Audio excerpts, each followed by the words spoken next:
نحمده ونصلي على رسوله الكريم اما بعد فاعوذ بالله من الشيطان الرجيم بسم الله الرحمن الرحيم ومن احياها فكأنما احيا الناس جميعا وقال النبي صلى الله تعالى عليه وسلم المؤمن من امنه الناس على دمائهم واموالهم او كما قال علیہ الصلاۃ والسلام۔ میرے محترم و معظم سامعین و ناظرین، اس وقت آپ کیفی آفیشل علوم القرآن 691 یوٹیوب چینل دیکھ رہے ہیں۔ آپ تمام حضرات سے گزارش ہے کہ اگر آپ اس چینل پر نئے آئے ہیں تو براہ کرم اس چینل کو لائک، سبسکرائب اور بیل آئی گھنٹی کے بٹن کو ضرور دبا دیں تاکہ ہماری ہر آنے والی اسلامی ویڈیو آپ تک پہنچ سکے۔ میں بہت ہی عرصے بعد، کافی دنوں کے بعد ویڈیو بنا رہا ہوں۔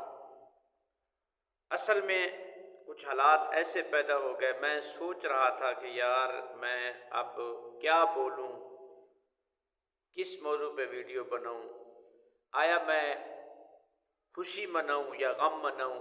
میں فیصلہ نہیں کر رہا تھا کہ جو حالات ہمارے ملک کے پاکستان کے بن چکے ہیں،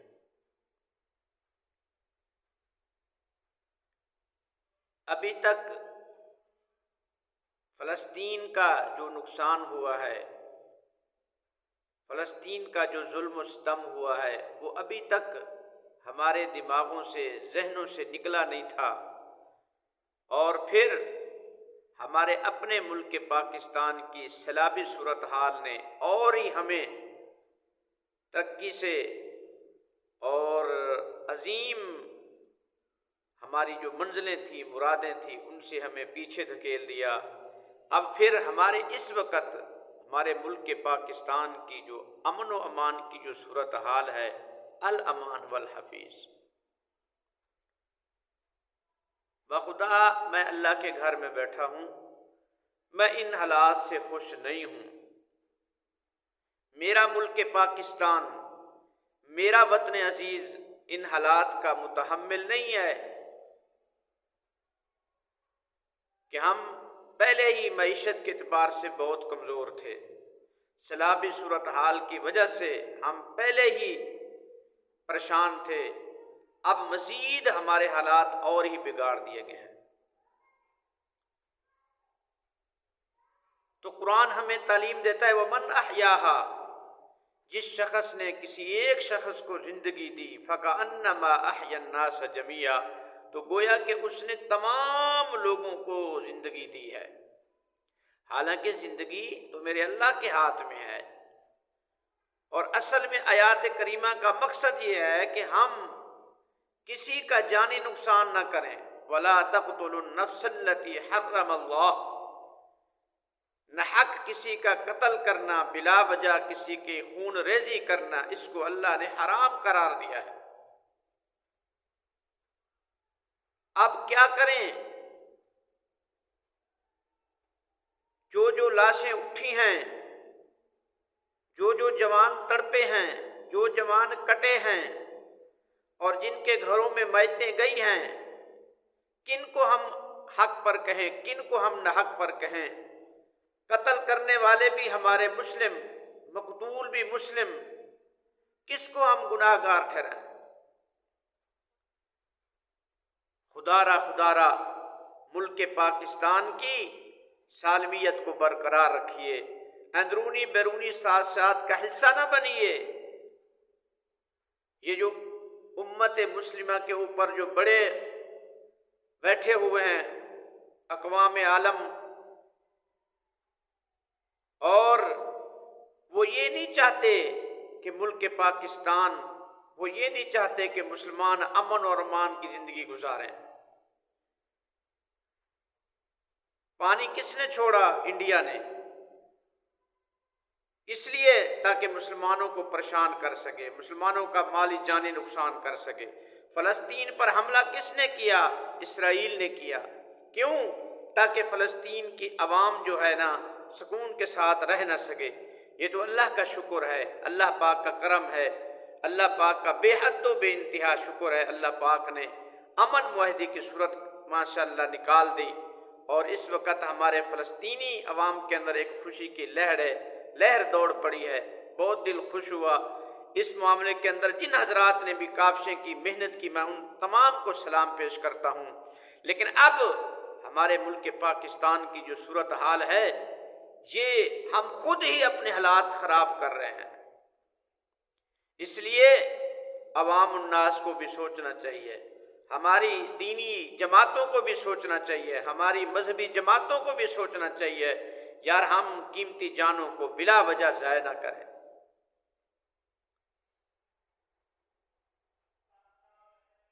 تو اس لیے میرے پیاریو، اپنے ملک کے اندر امن کی صورت پیدا کرو۔ یہ خانہ جنگی، خون ریزی، یہ ہمارے لیے ترقی کا سبب نہیں ہے۔ ایک یہ ہوتا کہ ہمارا مقابلہ کفر سے ہوتا، ایک یہ ہوتا کہ ہمارا مقابلہ ظالموں سے ہوتا، ایک یہ ہوتا کہ جو ہماری عزت کے، مال کے، جان کے دشمن ہوتے ان سے ہوتا۔ یار ہم آپس میں مسلم لڑ رہے ہیں، مسلمانوں کو شہید کر رہے ہیں، مسلمانوں کا قتل عام کر رہے ہیں، اور مسلمانوں کے ہاتھوں سے ذبح ہو رہا ہے۔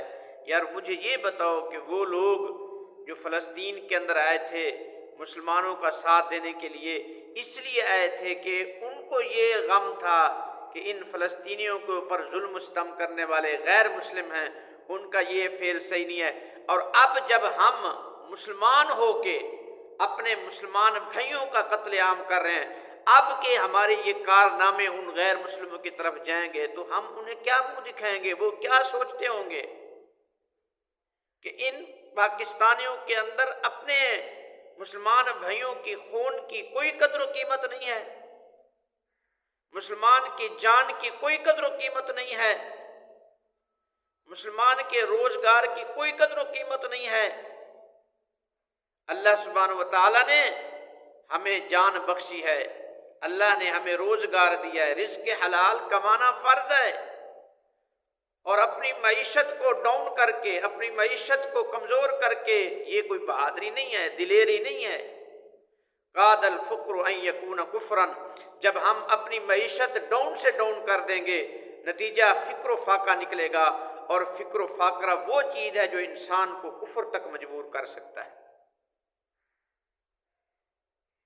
اس لیے میرے معزز سامعین، عوام الناس سے میری گزارش ہے، ارباب اقتدار سے میری گزارش ہے، تمام عہدیداران حضرات سے میری گزارش ہے، خدارا اور بالخصوص دینی جماعتوں کے قائدین سے بھی میری خصوصی گزارش ہے، یہ جو اس وقت ہم ملک پاکستان کے حالات بنا رہے ہیں، ملک پاکستان کے اندر قتل و غارت کی فضا کو ہم قائم کر رہے ہیں، یہ اس وقت ہمارا ملک پاکستان اس کا متحمل نہیں ہے۔ اور ہم قرآن پاک کے اندر دعا بھی کرتے ہیں، ربنا ولا تحملنا، اے اللہ ہمیں اس چیز میں نہ پڑا، ہمیں اس چیز میں مت ڈال، اس چیز میں مت آزما جس کے ہم متحمل نہیں ہیں، جس کی ہمارے اندر طاقت نہیں ہے، جس کے اندر ہمارے جسم کے لیے جس چیز کی ہمارے اندر وسعت نہیں ہے، ہمیں ان چیزوں میں نہ پڑو، ان چیزوں میں نہ ڈالو، ہمیں ان راستوں کی طرف نہ لے جاؤ جس راستے کے ہم مکلف نہیں ہیں، جس راستے کے ہم جو ہے نا متحمل نہیں ہیں، جس راستے کی ہمیں طاقت نہیں ہے۔ تو اس لیے میرے بھائیوں، اللہ پاک نے آپ کو عہدہ دیا ہے، اللہ پاک نے آپ کو ڈگری دی ہے، اللہ پاک نے آپ کو قیادت دی ہے، آپ اپنی قیادت کو بے لا وجہ معصوم جانوں کے ضائع ہونے کا سبب نہ بنے۔ مسلم کی جان، مسلم کا مال، مسلم کی عزت بہت ہی قیمتی چیز ہے۔ انسان کی حرمت کو کعبے کی حرمت سے بھی زیادہ قرار دیا گیا ہے اسلام کے اندر، اور اسلام کے اندر میرے آقا مدنی کریم صلی اللہ علیہ وسلم شاہ فرمایا، حقیقی مومن وہ ہے کہ جس کی وجہ سے لوگوں کے مال، لوگوں کی جان محفوظ ہو۔ جو کسی کے املاک کا نقصان کرتا ہے، جو کسی کی جان کا نقصان کرتا ہے، جو کسی کی زندگی کو ختم کر دیتا ہے، قرآن کے اندر تو انہیں فسادی کہا گیا ہے۔ واللہ لا يحب المفسدین، اللہ تعالیٰ فساد کرنے والوں کو پسند نہیں کرتا۔ ہاں، اگر ہمارے اندر ہمت تھی، طاقت تھی، قوت تھی، تو جس وقت فلسطین کے چھوٹے چھوٹے معصوم بچے ہاتھ پھیلا پھیلا کر ہم سے مدد طلب کر رہے تھے، ہمیں بلا رہے تھے، اس وقت ہم کہاں تھے؟ اس وقت ہم نے اپنے آپ کو کیوں آگے نہیں کیا؟